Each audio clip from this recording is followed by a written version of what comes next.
మత్స్యకారులను చంద్రబాబు నమ్మించి మోసం చేశారని ధ్వజమెత్తారు మాజీ ఎమ్మెల్యే వాసుపల్లి గణేష్. మత్స్యకారులకు 50 ఏళ్లకే పెన్షన్, గంగవరంలో జట్టి కడతామంటూ ఇచ్చిన హామీలు ఏమయ్యాయంటూ ప్రశ్నించారు. జువలదినెలో వైఎస్ జగన్ అద్భుతమైన హార్బర్ నిర్మిస్తే అందులో సగం డిఫెన్స్ అకాడమీకి ఇవ్వటం ఏంటని మండిపడ్డారు. క్విడ్ ప్రోకో ద్వారా మీకు ఎంత ముట్టింది అని నిలదీశారు వాసుపల్లి గణేష్. నేటికి ఈ రోజుకి చంద్రబాబు నాయుడు అతను ముఖ్యమంత్రి హోదాలో ఉండేటప్పుడు ఒక్క ఫిషింగ్ హార్బర్ అయినా నిర్మాణం చేశాడా?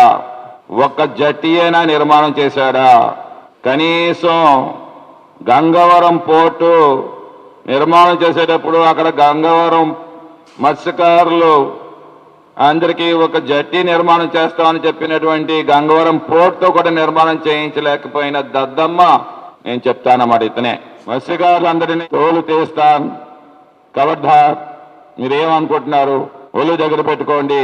సో ఏదేమైనా సరే చంద్రబాబు నాయుడు నమ్మే మోసపోయిన వాళ్ళు ఎంతో మంది ఉన్నారు, దాంట్లో మా మత్స్యకారులు కూడా.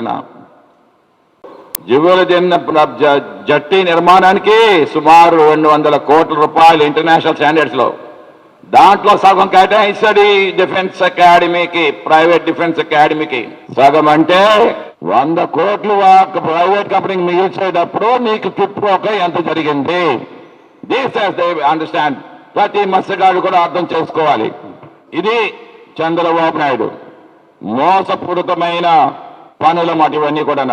ఏం పర్లేదు మత్స్యకారులందరూ చెప్తా ఉన్నాం, 2029 జగన్మోహన్ రెడ్డి గారిది ఈ ఫిషింగ్ హార్బర్ మళ్ళీ మీకు అంకితం చేస్తాం, వచ్చిన వెంటనే అంకితం చేస్తాం, నో డౌట్. జువలదిన్న హార్బర్ను ప్రైవేట్కు కట్టబెట్టే కుట్రలో మంత్రి లోకేష్ ఇన్సైడ్ ట్రేడింగ్ చేశారని మత్స్యకార సంఘ నేత వాసుపల్లి జానకిరామ్ ఆరోపించారు. రాష్ట్రంలో ఉన్న సముద్ర తీరాన్ని ప్రైవేట్ పరం చేయాలని కూటమి సర్కార్ భావిస్తోందని ఆందోళన వ్యక్తం చేశారు. నారా లోకేష్ గారు ఏదైతే ఇన్సైడ్ ట్రేడింగ్ చేస్తూ 10 కోట్లు కూడా వాల్యూ చేయనటువంటి ఒక సాగర్ డిఫెన్స్ ఇంజనీరింగ్ అనేటువంటి ప్రైవేట్ కంపెనీకి 10 కోట్లు కూడా విలువ చేయలేదండి. నెట్వర్క్ 10 కోట్లు కూడా లేదు ఆ కంపెనీకి. ఒక టీసీఎస్ లాగో, ఒక కాగ్నిజెంట్ లాగో, అలాంటిది ఒక ఇంటర్నేషనల్ కంపెనీస్, ఒక ఎంఎన్సీ కంపెనీస్ వస్తే అలాంటి వాటిని ఆహ్వానించినా పర్వాలేదు. ఒక సూట్ కేస్ కంపెనీలకి ఇది చూడండి, ఇదిగోండి Sagar ship repairs and marine services LLP అని చెప్పి వీళ్ళు 2023లోని ₹1,00,000 ఒక కంపెనీ, ఒక సూట్ కేస్ కంపెనీ పెట్టారు. వీళ్ళది 10 ఏళ్ల క్రితం ఒక కంపెనీ ఉంది, దాంతో నెట్వర్క్ కూడా 10 కోట్లే.